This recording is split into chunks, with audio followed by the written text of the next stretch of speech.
Hi, today I'm going to show you how to clean your Zojirushi Rice Cooker.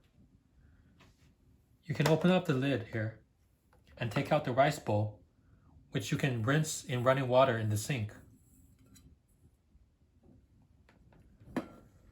Now most Zojirushi rice cookers have an inner lid which you can detach like this.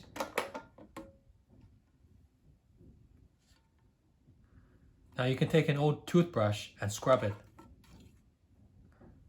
Now the good thing about Zojirushi rice cookers is that you can't close the upper lid without the inner lid installed. So I'm going to reattach the inner lid.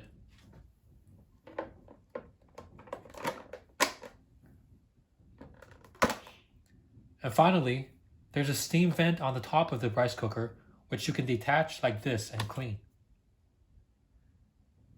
Make sure you wait at least an hour after you've cooked before you clean to avoid burning yourself.